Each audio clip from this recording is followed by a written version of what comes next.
the freedom to speak is under attack from all sides by Islam and all religion. Or that is what some would have you believe. But is religion really at fault for all the woes of the world? Unlikely. There is no doubt that people have committed horrible atrocities in the name of their faith. From the Islamic extremists who use their faith as means to oppress whole countries such as Saudi Arabia and Iran, or terrorist organizations that have struck fear into the hearts of Western world and butchered countless people in the name of their faith, to the less recent but no less horrendous atrocities committed by Judeo-Christian faiths throughout history into the modern era.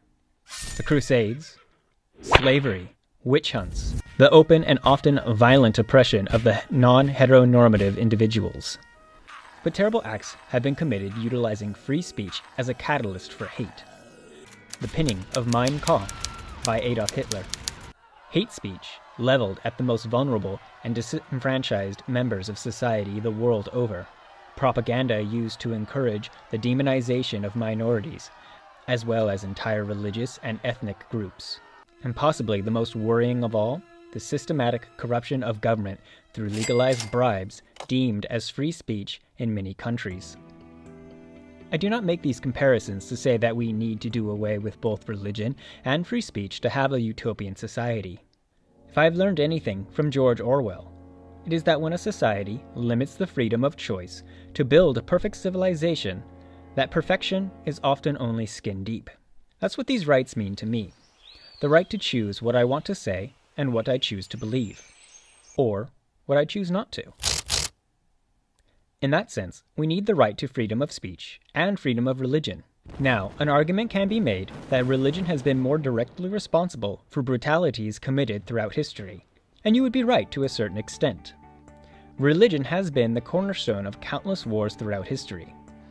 But let us imagine for a second that there was no religion.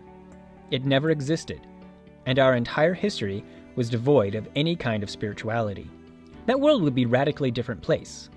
But would it have stopped all the violence and death through history? More than likely, no. Religion has been a justification for war. There is no denying this. But that doesn't mean that it was the root cause of every conflict. When you examine nearly every war, you can notice a pattern in what was gained through the act of conflict.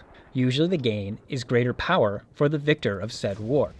A kingdom or nation would look at what another had, and their rulers would think, I want that.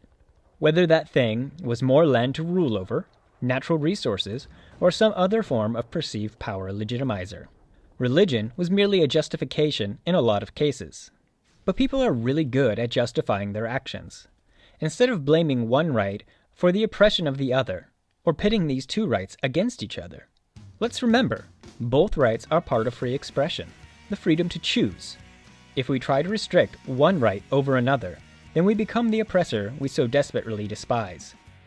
Free to speak, free to believe, and free to choose. This is Robert Brewster for Journalism Connected, Orebro University.